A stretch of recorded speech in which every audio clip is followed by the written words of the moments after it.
All of you get my voice on screen. Please confirm, guys. Those who are attending online, please confirm to me. All of you get my voice on screen.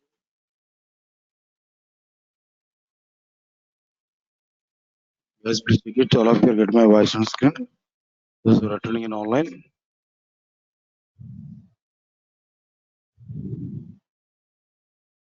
Guys, please indicate all of you get my voice on screen. Those who are attending in online.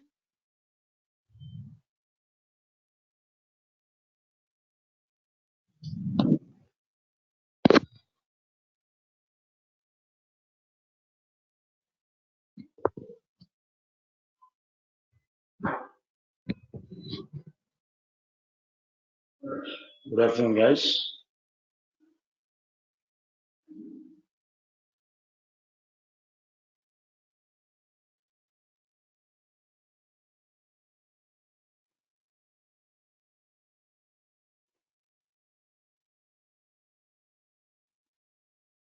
Right, sir. So the last class that I started with differences between Python and other programming languages. As part of these differences between Python and other programming languages, already one difference here we understood. So what was the difference here? Already we understood that. Right, sir. Python is a very simple programming language when compared with C, C++, and Java. So what was the difference? What was the first point I've given? If we observe the statements in other programming languages like C, C++, and Java, they're more programmatic and more syntactic. But Python statements are not much programmatic, not much syntactic. They're like general English language statements. Already shown some examples.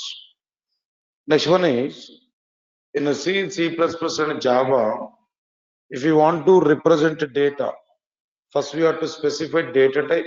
After that only data must be provided.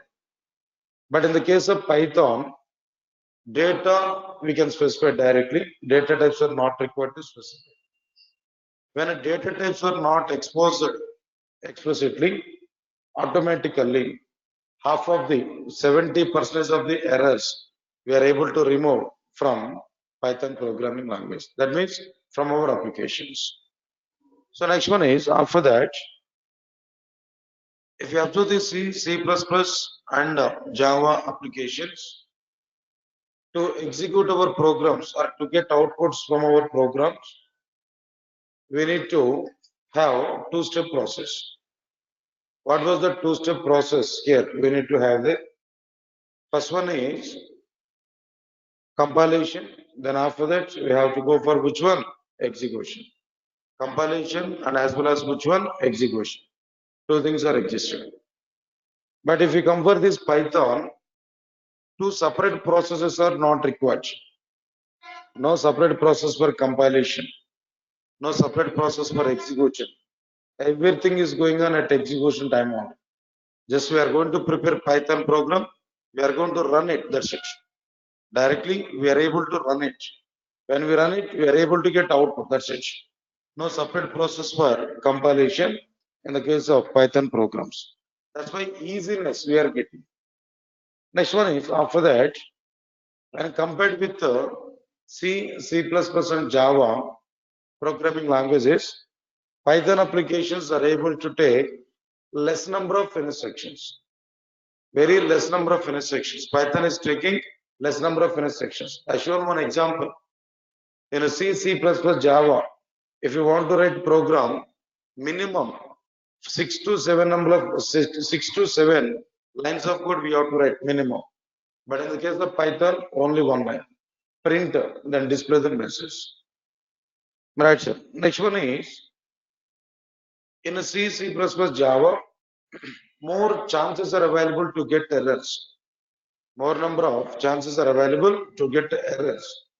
But in the case of Python, less number of chances are available to get error. Why? Because the programming language was prepared. In C, C++, Java, at least if you forget to provide semicolon, there we are getting error. But in the case of Python, what happened? Putting semicolon is optional. If you remember to provide that, we can provide that. If you are not remember to provide semicolon, no problem. It's optional. Moreover, data types are not required to specify explicitly. Because of this, also number of errors here we are able to remove. So, like this, number of alternatives are available. That programming language was designed in this manner to provide less number of errors when compared with which one there are no other programming languages. That's why Python is less error prone programming language. What is the meaning of less error prone programming language? Less number of chances are available to get errors in the case of this Python. That's it. This is one of the difference we can identify about this Python and other programming languages. Same answer I can provide in a different location. After completion of this total differences between Python and others, I will go for a topic like Python features. In Python features, I'm able to provide the concepts like which one they know. Python is simple programming language, I want to say. There again, I will talk about the same reasons. So here itself, we have to remember for future purpose also. So Python statements are like general English kind of statements, easy to read and easy to understand. Data types were not required to specify. No separate process for compilation. Everything is going on at runtime. Less number of instructions. Less number of chances are available to get errors. Because of these many reasons, we can understand Python is which one? Very simple programming language when compared with all other programming languages. Is it clear or not? Fine. Right, sir. Then after that, second difference I want to discuss with you now. What about this second difference? No, C comma C plus plus and C comma C plus plus. C and C plus plus. C and C plus plus are static programming languages, but Java and Python are dynamic programming languages. All of you understand it. In the case of Python, there is a concept, there is a difference. Another difference is available. That is C, C++, Java are statically typed programming languages, but Python is dynamically typed programming. That is another difference. But now my difference is like which one there, not with respect to types, not on the basis of types. My point is which one? Basically, C, C++ are static programming languages.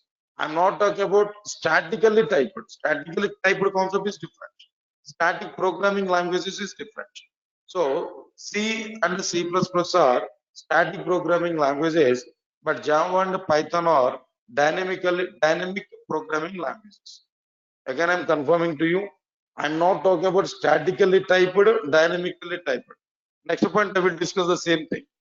But what I'm talking now, basically, C and C++ are static programming languages, and Java and Python are which one? No, dynamic programming languages. Nature of the languages here I'm telling. Anyways, now this is my title. All of you have to this clearly. Before understanding C, C++, Java, and Python are static or dynamic, before that, when we are able to say one programming language is static programming language, and when we are able to say one programming language is dynamic programming language, when we are able to conclude this, one programming language is static programming language and one programming language is dynamic programming language. I'll give some conclusion. Right. All of you understand it. I think all of you might be aware about C, C++, Java, at least a little bit.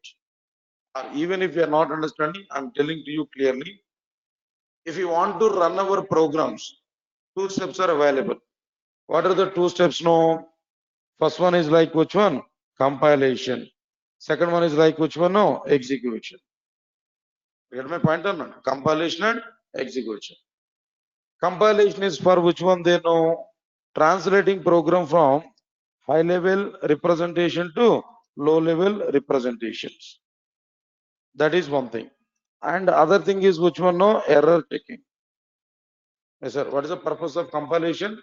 Translating program from high level representation to low level representation. Second requirement is which one? No, error checking. This is in general in C, C++, and Java.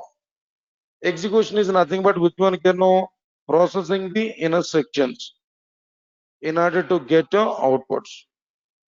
Processing inner sections in order to get output. That is the meaning of which one? Execution. The other two steps are available in general in which one?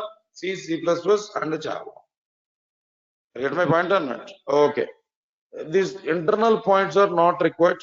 Just we have to understand two-step process we have to follow to get outputs from our programs in a C, C++, and Java. Right, sir.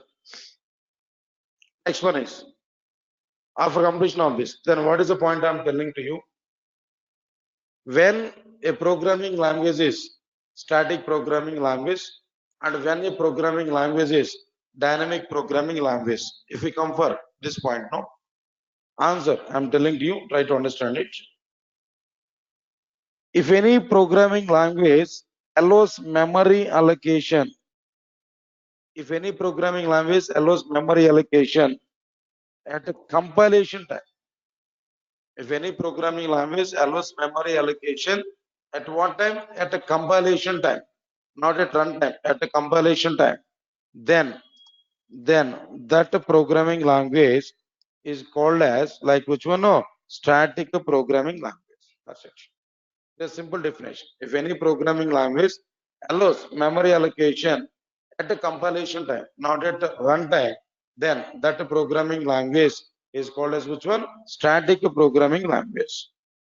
Examples for static programming languages are C, C++.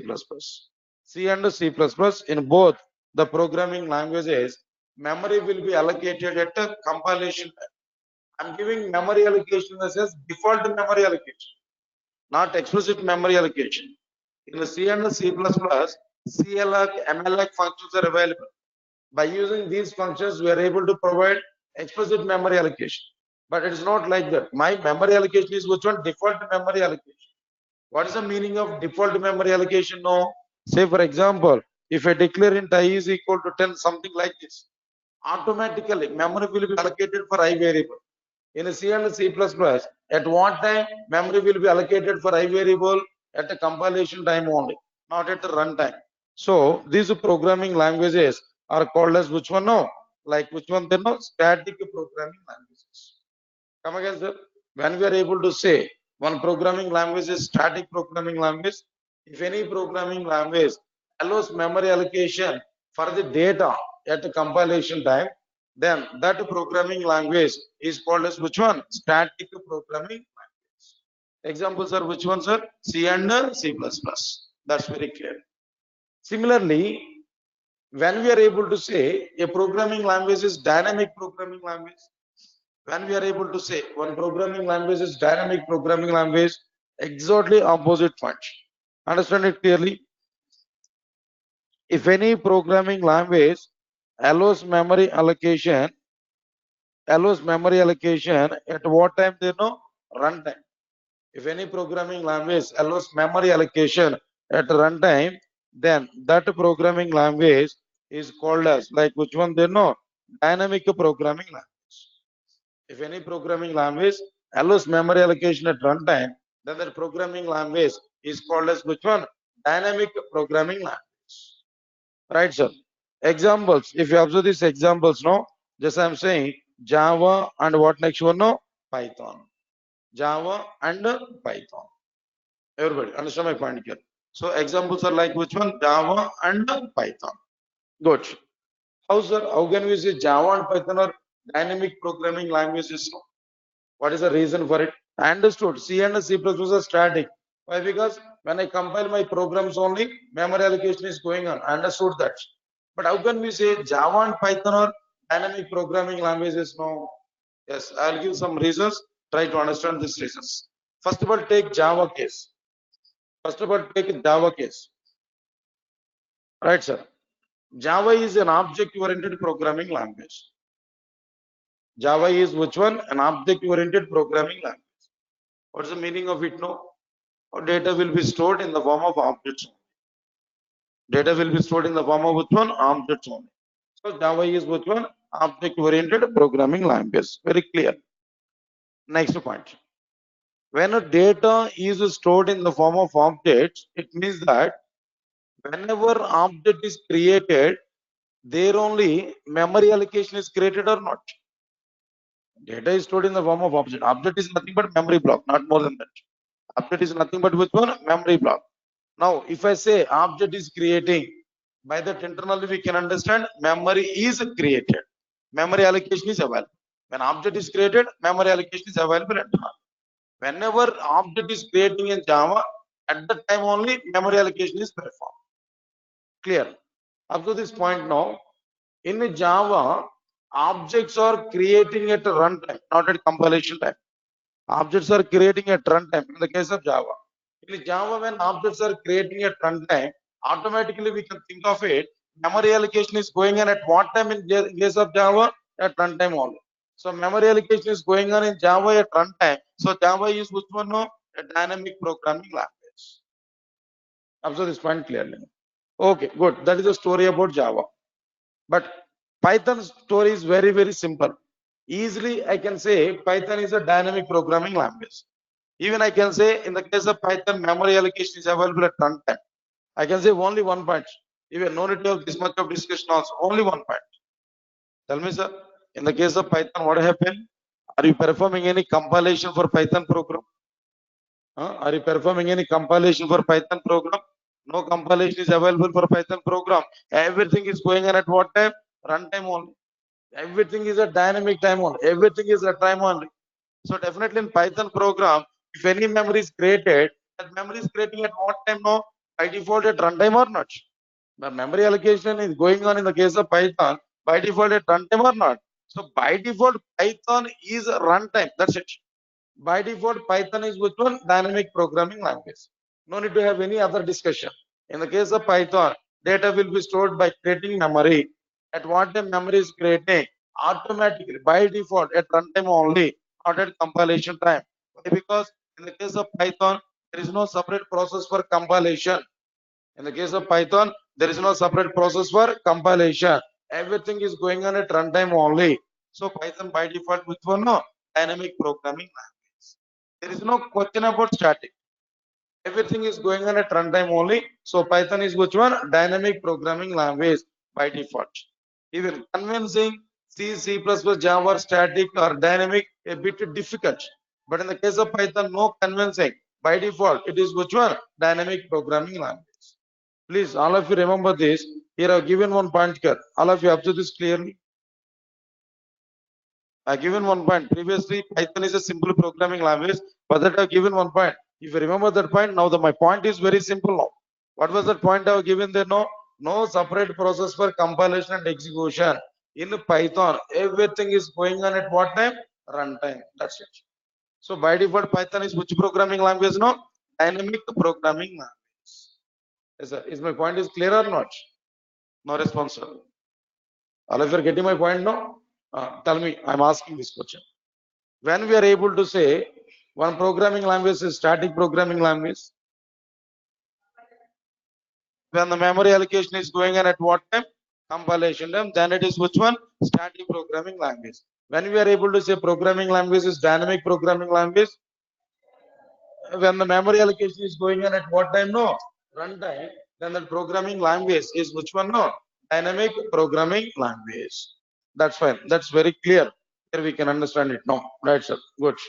That is completed. After completion of this particular thing, after understanding this particular point here, other thing is like which one there? All of you understand it, no? This is completed. This difference is completed. This point is also completed. Now come for the next point. Point number 3. This is very, very important. Most of the people are thinking about this point in outside. Right, sir. It's a fundamental rule for Python. What is the point I'm telling to you? C, C++ and Java are statically typed programming languages. Statically typed programming languages. But Python is a dynamically typed programming language. Please don't get any confusion between second point and third point. Intentionally, I gathered these 2 points side by side. I need to give clarity. Just 1 minute of time I'm giving to all of you. Just check the difference between second point and third point. No, what is that second point here I've given? What is that second point here I've given? Now tell me. All right, sir. What is that second point I've given? C and C++ are static programming languages, but Java and Python are dynamic programming languages. Right, sir. This is one thing. Now, what is the third point I'm telling there? C, C++ and Java are statically typed programming languages, but Python is which one? No? Dynamically typed programming languages. Have you identified any difference? Anyway, is the difference like between static programming language, statically typed programming language. Both are not same, both are different. Dynamic programming language, dynamically typed programming language. Again, both are different. Most of the people are thinking both are same. But now I'm giving clarity. Static programming languages concept is different. Statically typed programming languages concept is different. Dynamic programming language concept is different. Dynamically typed programming language concept is different. So I will give that exact clarity, try to understand it now. If the memory allocation is available at compilation time, static programming language. If the memory allocation is at runtime, dynamic programming language. At what time memory allocation is going on? Depending on that, we are going to decide static programming language or dynamic programming language. Is that point is clear or not? Okay, keep aside this information. Now coming to our point. Coming to our point, C, C++ and Java are statically typed. Python is which one? Dynamically typed.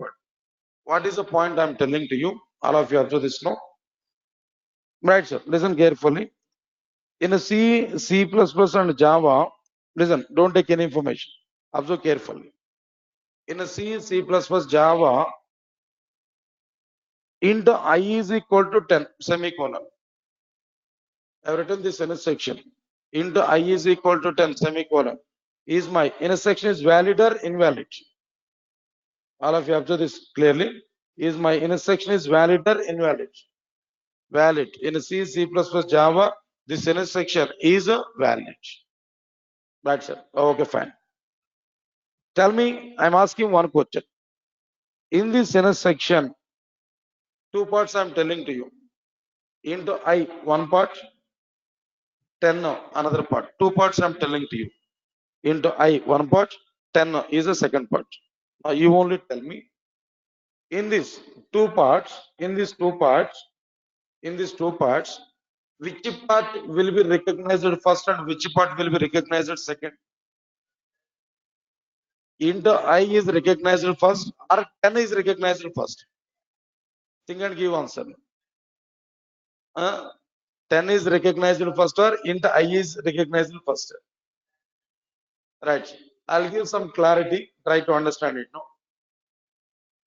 When I compile my program, first compilation. When I compile my program, what compiler will do? Compiler will recognize I variable. Compiler will recognize its data type. I variable and its data type. For that, compiler will check whether this 10 is provided as per integer data type or not. 10 is provided as per this integer data type or not. This is compilation process. All of you get my point or not? So what is that compilation process? No, first compiler will recognize I is a variable. Okay, its type is which one? No, int. Then after that, after understanding I is integer type, no, now compiler will check 10 is a value is provided by the developer as per integer data type or not. Understand my point now? This is going on at compilation. Even at runtime also, what is going on? First object must be created. Inside this object, I value will be, for I variable, memory will be created. After that only 10 will be stored. Even at runtime also. Understand my point, Kiana? So now in this overall explanation, what you understood? First, which one is recognized? Int or 10? Int or 10? Data type or data? First data type, next data. Am I right or not? Right. First data type, next one is which one? Data. Are you getting my point or not? This is nothing but statically typed programming language. So simple conclusion, what I am telling to you, simple conclusion, before representing data, first we have to confirm which type of data we are representing, then represent data. Before storing data, first we have to confirm which type of data we are storing. First you have to confirm which type of data we are storing. After that only store data. That means pre-type confirmation is available or not? Pre-type confirmation is available or not? This pre-type confirmation is nothing but which one? Statically typed. Statically typed means that first to type, next data. First to type, next data. This is nothing but which one? No, statically typed programming language. This is going on in a C, C++ and Java. If you understand like Python statement, you will understand clearly. Now observe this now. This is up to C, C++, Java. That's okay, fine. Now here, but what I will do now, in case of Python, what I will do now, listen carefully. I is equal to 10. That's it. That's it. In the case of Python, I is equal to 10. Have I specified any data type? Have I confirmed any data type? But directly I represented my data 10 or not? Directly I provided data 10 or not? Now, after providing this data 10, I want to know what is the type of this data. After providing 10, I want to know what is the type of the data. For that purpose, if we use a function like which one, type of I, if we use this now Python is calculating what is the type of the 10. Python is calculating what is the type of the 10. That is exactly called as which one? No, int. Now 10 is which one? Int type. Now tell me, in Java, what is going on? In Python, what is going on? If you understand this point, you'll understand clearly which one is statically typed, which one is dynamically typed. Now tell me, sir, in the case of C, C++, Java, first to data type, next to data or not? First to type confirmation, after that only data will be represented or not? This is going on in the case of like which one? C, C++ and Java. But in the case of Python, what happens, sir? Now tell me. In the case of Python, what happened? First to data. First to data we provide. On the basis of our data, type will be confirmed. On the basis of our data, type will be confirmed. Right. So this is what exactly the meaning of like which one can know? Dynamically typed. Sir, are you getting it done? Sir, one small request to all of you. So once you are coming inside the class, we have to sit up to the end of the class. And the middle leaving from the class, this kind of things are not required. It is my right. Humble request to all of you know. Just maintain up to the time. Living in the middle of the class is not good thing. Understand it? I'm explaining the concepts at one side, but moments in the sense it's not good thing. So maybe 4:15 up to 4:15 only our class is going on. Just wait up to the time. I'll finish our session max. And moreover, some important topics I'm discussing now. Huh? If you're not listening to whom we are discussing the concepts, so no, don't have this kind of environment inside the classes now. Only one condition in my class is there. So once we enter inside the class, you have to sit up to the end of the class. Otherwise, I don't have any problem. Answer my point here. You can attend any number of times my Python classes if you're not understanding, no issues. But this particular condition we have to manage. So maintain some kind of proficiency. Right, sir. Leave it anyway. So finally, now tell me in this conversation, what exactly the point I've given to you? Finally, what is the content here I given there? No, C and C++ are statically typed C, C++, Java are statically typed programming languages. Why? Because in the C, C++, Java, first type confirmation is required before representing data. But in the case of Python, so type confirmation is not required before representing data. First data will be represented. After that only its type will be confirmed. So because of that reason, Python is a dynamically typed programming language. But C, C++, Java are which one? No, statically typed programming languages. Yes, sir. All of you are getting clarity. Now I'm asking one question. Try to answer for it. Tell me the difference between static programming language and a statically typed programming language. Tell me the difference between static programming language and a statically typed programming language. In the case of static programming language, memory allocation at what time? At compilation time. In a statically typed programming language, first type confirmation before representing data. Got the difference or not? Don't get any confusion. Most of the people are confusing this point. An interviewer is asking, tell me how Java is statically typed, how Python is dynamically typed. What people are thinking now, as part of their learning process, they understood Java and Python both are dynamic. But now he is saying Java is statically typed, Python is dynamically typed. People are getting this type of analysis. So both are different points. At what time memory allocation is going on the basis of that, which type of programming language it is. Is it static programming language or dynamic programming language? But at what time type confirmation is going on? Before representing data or after representing data? If it is before representing data, statically typed. After representing data, dynamically typed. Right, sir. Leave this point here. No need to have any discussion for it. So this is exactly the meaning of which one? C, C++, Java, statically typed programming languages. Python and Python is which one? Dynamically typed programming language. Coming to the fourth difference. Right, sir. Nearly 13 to 14 differences are available. I'm going to discuss about all these things. Try to understand it. That fourth difference can know. All of you observe this clearly. Preprocessor is required in C and C++, but preprocessor is not required in Java and Python. Preprocessor is required in a C and C++, but preprocessor is not required in Java and Python. Right. So I'll give some reasons for it. First of all, what is preprocessor and what is its role in programming languages? You have to understand this point. What is preprocessor? What is the role of the preprocessor in a programming languages? 1 minute. I will prepare a diagram now. Through this diagram, yes, anyway, already diagram is available. At morning, I prepared this diagram. Just we can understand this diagram. All of observe this diagram now. Tell me, sir, C program I have taken. I performed compilation. Then after performing compilation in a C program, what next one? Which file here we are getting, sir? Now tell me. .exe file here we are getting. When a .exe file we are getting there, then we are going to execute that program. When we execute that program, then what next one here we are doing now? We are getting like which one? Outputs. Right. So this is our story. C program, compilation, .exe file, execution, and now we are getting like which one now? Outputs. When we go for compilation, when we are getting compilation, how many phases are available inside the compilation? Now, 4 phases are available. What are the 4 phases? Sir, now tell me.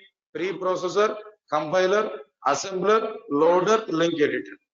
So I record my point. I got my point. Preprocessor location, if you observe there, preprocessor is one of the phase inside which one? No, compilation. Preprocessing is one of the phase inside like which one? No, compilation. So, if you're getting my point or not, preprocessor is one of the phase inside which one? No, compilation. Okay, fine. If you open this compiler again, 6 number of phases are available. What are the 6 number of phases now? Lexical analysis, syntax analysis, semantic analysis, intermediate code generation, code optimization, and code generation. These many phases are existed. So, got my point or not? Fine. Next one is like which one here after completion of it? Preprocessor role. We need to understand it.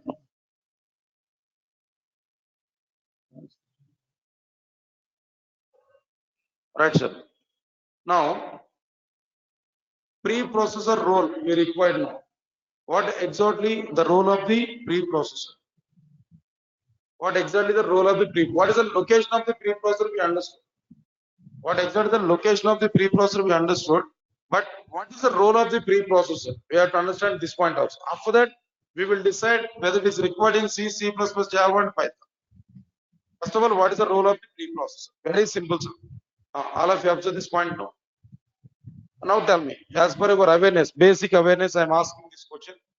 All of you now tell me, in a C, C++, the total predefined library is provided in the form of header files or not?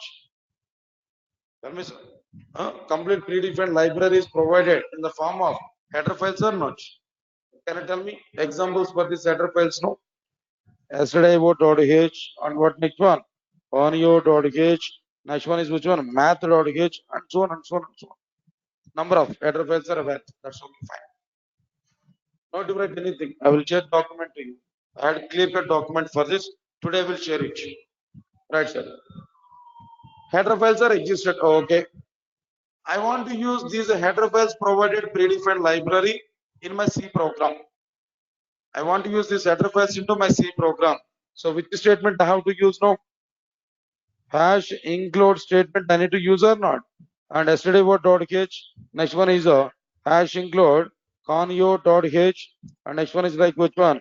Hash include math dot h. Nothing, sir. Very simple point. In C and C++,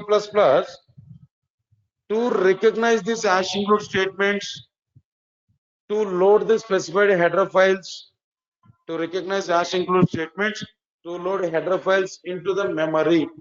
To recognize hash include statements, to load header files into the memory, we are going to use preprocessor.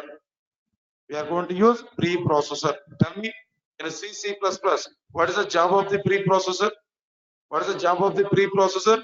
To recognize hash include statements and to recognize header files and to load these header files to the memory. For this particular purpose, we are going to use which one? No, preprocessor. Can I give one conclusion? No. Preprocessor main responsibility is pre-processing activities.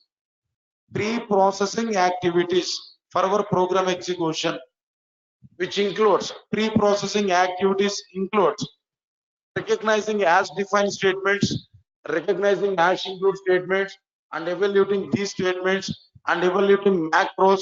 This kind of activities are come under pre-processing activities, which are done by this pre-processing activities are done by which one you know? Preprocessor. Is it clear or not? Okay, fine. Now coming to my point, in C and C++, why preprocessor is required? To recognize hash include statement and to load header files content to the memory, we are using preprocessor. That means indirectly what I am telling, to do preprocessing activities before execution, we require preprocessor. That's fine. But in Java, why preprocessor is not required? In Java and Python, both I am telling there, in Java and Python, preprocessor is not required. Why? Because in Java and Python, hash include statements are not available. Predefined library is not existed in the case of in the form of header files. In Java and Python, hash include statements are not available, and predefined library is not existed in the form of header files. When header files are not existed, when hash include statements are not existed, what is the requirement of preprocessor in the case of Java and Python? Take a minute of it. Okay. In case of Java and Python, these header files are not available, hash include statements are not available.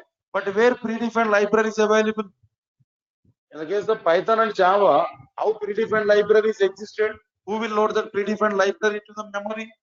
If you compare this point, in a Java and Python, all of you understand it, the complete predefined libraries existed in the form of modules, in the form of packages.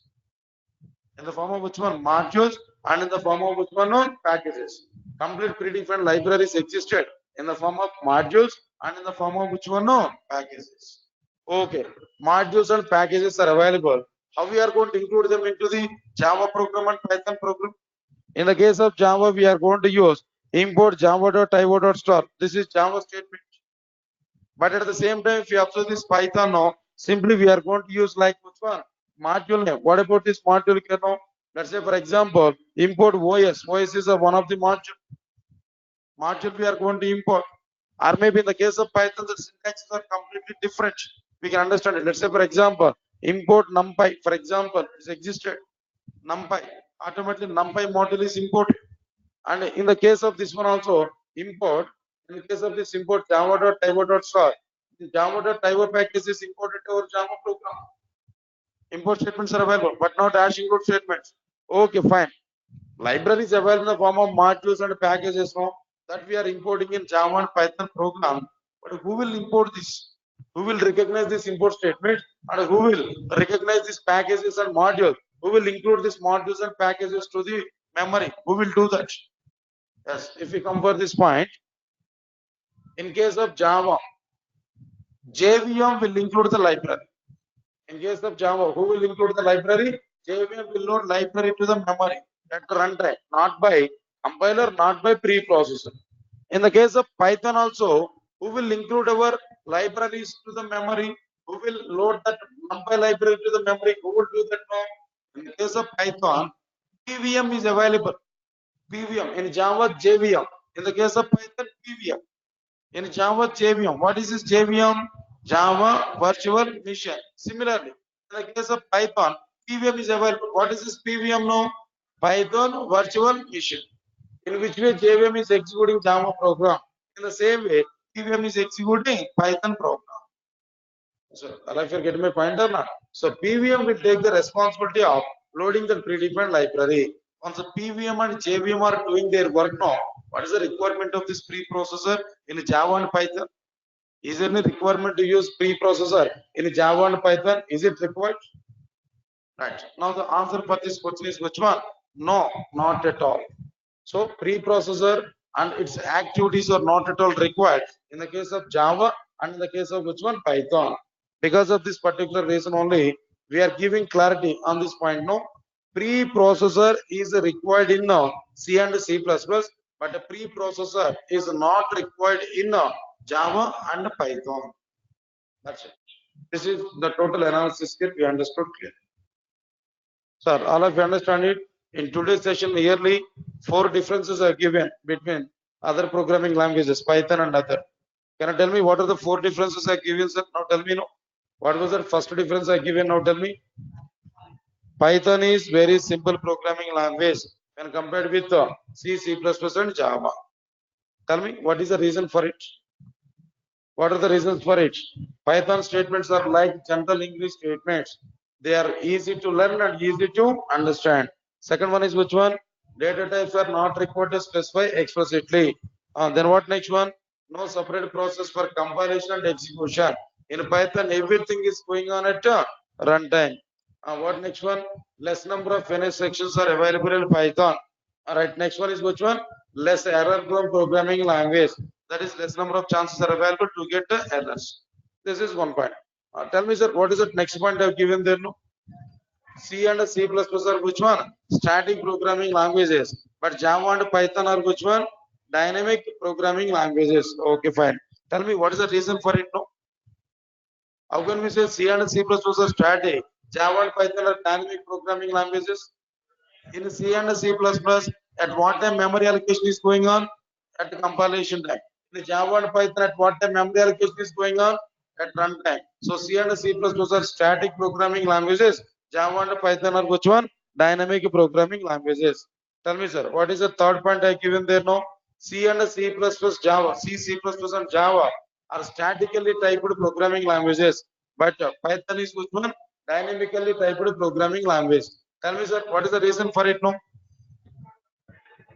In C, C++ and Java, before representing data, first data type confirmation is required.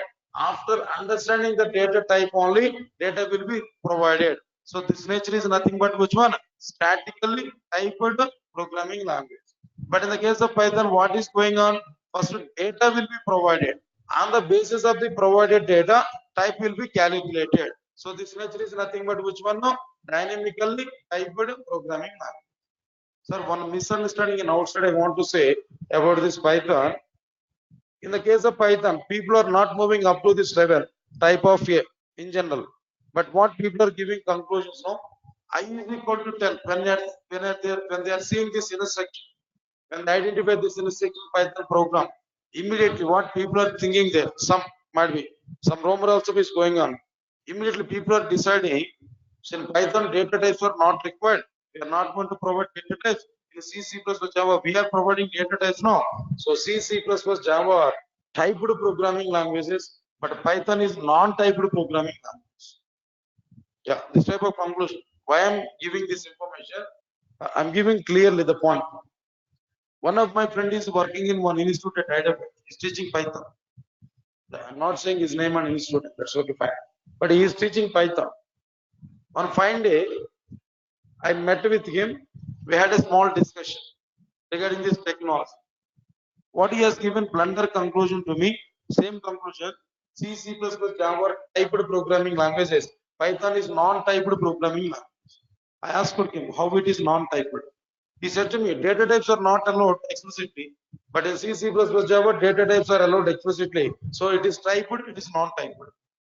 But no, this is not right information. Both Java and Python are typed programming languages only. In programming languages, type calculations are available. Data types are available in Python. In Python, data types are available. Even though we are not specifying data types explicitly, but in Python, data types are available. There is a large content. Understand my point here now? Int type is available, float type is available. Next one is complex type is available. Bytes, byte array, then bool type, str type, string type, no, list type, set type, frozen set. Next one, tuple, dict, range, almost all. Then 13 to 14 number of data types are available in the case of Python. But how can we say it's a non-typed programming language? Only people are thinking, people are not moving internals of the concepts. People are thinking data types are not possible to specify explicitly, so it is not typed, it is a non-typed. No, this is wrong calculation. Both are typed only. But Python is dynamically typed. At runtime, type will be calculated on the basis of the data. But in the case of C, C++, Java, before confirming data, type will be calculated. Right, so leave this point here.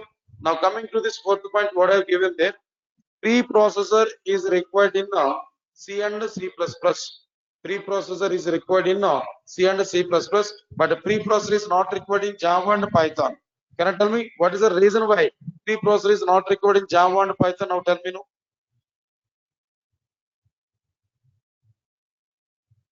Tell me, sir, what is the reason for it now? So in C, C++, pre-processing activities we required. What are the pre-processing activities now? Recognizing hash include statement, loading header files content to the memory. This is required in C and C++. That's why they adopted preprocessor to perform this pre-processing activities. But in Java and Python, pre-processing activities are not required. At runtime, when we require any library, in Java, JVM will load that library. In Python, PVM will load that library. Pre-processing activities are not required. In the case of Java and Python, because of that reason, preprocessor is not required. In the case of Java and Python. So, all of you are getting it or not? All of you have remembered all these points now? Up to these 4 points here? Is it clear to all of you now? Right. And wait 1 minute of time. I want to share document to you. I want to create a channel. I don't know how many of you are using this channel. Google Classroom. The Google has provided one app for us for the classroom training. So I'm going to create a separate channel for us, and through that I will share this document. Just wait 1 minute. I will show to you how to use the Google Classroom also. I think I have not prepared any channel for you. Okay, fine. Now 1 minute of time. Wait for it. If I create it, and I will show to you how to use this one also.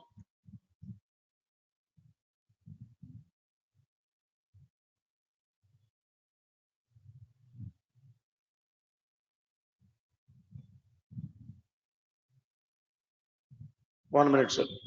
If I create it, at least you may refer the content. So this content is not available at our durgasoft material, but we have to take the durgasoft material. But whatever the content I'm teaching now, it is not existed there. I have separate document. I will share the document. Just wait a minute of time. Let me complete this, then I will go for it.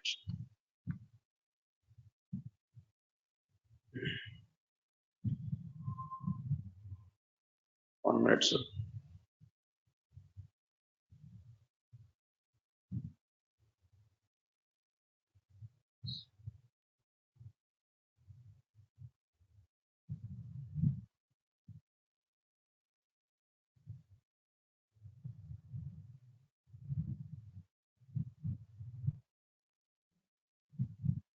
Right, and D drive where it is available.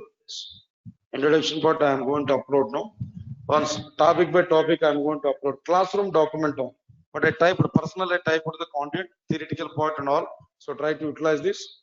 Right, sir. Now apart from that, and I want to go for like which one. So the diagram Right, sir. Not required. This diagram here that I prepared for C and C. That means Java class I prepared, but I've used it. I've shown that not required. The document is sufficient at present. Right, sir. This I uploaded this. Right, sir. Let me post it. But how to use this? I will show this. No need to worry for that. How we are going to use this Google Classroom? All of you understand it. First of all, open your Gmail account in our browser. Login page, username, password, everything you have to complete. Open it. Then at the right side topmost corner, dots are available, right? That is nothing but which one? Google Apps. Click on Google Apps and scroll down. At the bottom only, this app is available. Scroll down. Here, what we are getting that what is the tab, sir? Now tell me. Classroom. Classroom is an app. So all of you are getting clarity, no? Classroom is an app. Just click on it. If we click on this Classroom app, empty panel we are able to get. Why? Because so far we are not using that. Empty panel we are able to get, but these many panels I created as per my different classes now. So now empty panel we are able to get. So now what we have to do, at the right side topmost corner plus button is available. All of you are observing this now. Plus button is available. Click on it. Click on plus button. Is it clear to all of you now? If we click on plus button, two options are available. Create a class, join a class. Create a class is my responsibility that I created already. Your responsibility is which one? Join to this class. So select the join class. If we select the join class, it is asking about classroom code. For this particular, no, that's the title. Classroom code, it is asking. Answer my point now. I will show that code to you. Now, after this, I will show that code to you. You have to enter that code to this particular location. Yes, sir, got it or not? What is your process there? First one is like which one? First, open your Gmail account. Next one is like which one? There no Google Apps. Click on it. Scroll down. Classroom. Select it. Then if you select it, then we are able to get empty panel where plus assembly is available. Click on it. Join class option will come. Select it. There it is asking about Google Classroom code. Is it clear? Right. Now, I want to give that code to you. Try to take that code and enter that code. Right. So take this code, all of you know. Better to take images instead of writing the code.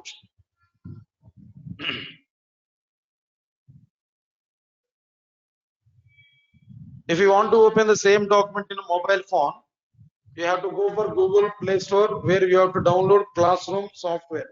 Classroom app is available. You have to download the Classroom app. After downloading the Classroom app, after getting the tab, if you open that, so where join class option is available. If you click on it, it is asking the same classroom code. Enter the classroom code. That's it. But in the desktop, automatically it will come. If you open your Google Gmail ID, automatically we are able to get the Google Apps icon. But if you want to open the same thing in mobile phone, you have to go for Google Play Store. That means where we have to search for which one Classroom app that we have to install in our mobile application. Mobile. Then only we are able to get the Classroom. Yes, sir. Is it clear? All of you have taken this now? Right. This is completed. So one document I download, I provided, I uploaded. We are able to get this panel. So if I click on it, are you getting any download option here? For text document, we are not getting any download option if you are clicking on it. So, but I want to get download of it, total content. Introduction part is available. I want to download of it. So what we have to do there, right click on it and open a new tab. Don't click on it, just right click on it and open a new tab. In the new tab, we are able to get download option. Yes, sir. All of you are getting it or not? In the new tab, we are able to get download option. Then click on it. The document, text document will be downloaded. So topic by topic, I am going to provide this. So maintain this copy as a separate copy in our systems. This is your reference. This is my classroom document. Please remember this. What I am telling you, this is classroom document. For all of you, I am giving clarity. This document with my personal interest, I am sharing to you topic by topic. That's okay. But official material for all of us is which one? Durgasoft provided material. Myself and Durgasir, we commonly prepared that material. So everybody has to take that material. That is also be that is our official material. But this is our personal information. Myself, I am sharing this document. So some topics may not be available in the Durgasoft material. No need to worry for that. I will share these documents. Understand my point, Kilo? So, but we have to take. Everybody has to take that. That material is an official material from Durgasoft. Everybody has to take it. But at the same time, we have to use this document also. Right, sir. I think all of you are getting clarity on this process, no? Right, sir. Next one is after completion of this content. One more thing I'm telling to you. So where in the Google Classroom, that app is very good, where number of options are available to send some messages, to give some comments and all. Even for me also, very good options are available in that app, and giving like which one assignments to each and every individual person, and this kind of things are available, but not required to use all these things. Only one simple point of communication. I want to share the documents to you. Just you have to download the documents. Not required to send any comments over it, not required to pass any information to me. Even I don't want to listen that information through Google Classroom. Why? Because I'm coming to this classroom, you can talk with me directly. Not to send any messages to that. That is one thing. All of you are getting it or not? Next one. After that, and one more thing, one more channel. So I'm taking these classes now, Python classes now. I'm planning now. It's going on. First to 10 to 15 classes. I want to share the videos also. First 10 to 15 classes, videos I want to share, not through Google Classroom. So I want to upload these videos in YouTube. That YouTube links I want to keep in. I want to provide that YouTube links in my Facebook page. I had two Facebook pages actually. One is for Java, other one is for which one? Python. So if you want to reach to my Facebook page, yes, we can use this URL www.facebook.com/. Right, so now Python by Nagoor Babu. At the same time, we have to use for the Java resources. If you want to see any Java resources, we have to go for like which one? Java by Nagoor Babu. These two Facebook pages are available for me. One is for Java resources, another one is for which one? No, Python resources. So what I'm telling you, go to that page, give a like on it. Or else, if you don't want to use this URL, what I'm telling you, first open your Facebook account in your system. Search bar is available. Where type directly which one? Python by Nagoor Babu. My page will come. Where give a like on it, automatically you are able to get complete continuous notifications. If I upload anything, definitely we are able to get notification. In this channel, review spot is available, message box is available. If you want to send messages to me, just we can send messages to me. If you want to give review for our classes, then we can go for the reviews in these pages directly. Sir, all of you are getting my points now. So, but try to handle these pages, try to use these pages as per the requirement. Understand it clearly now. So, right, sir. So, first 10 to 15 classes of videos I'm going to share in YouTube. That YouTube links I will provide through these pages now. Go to that pages and directly we can get the links of that YouTube channel. Just we can click on it. In which way that videos are coming actually. We are able to get that videos like which one with timing. Python session, right, at the rate 3 p.m. Java session at the rate 10:30 p.m. Like this, with the timing that videos, posters are coming there in my Facebook page. Try to see that and try to click on it. That video will come. These are the channels up to now. But these videos are not completed, sir. Up to first 10 days of time. Why? Because for backup purpose. People are coming in the middle of the classes, no? After 2 days, after 3 days, people are coming for them to provide backup on and providing that.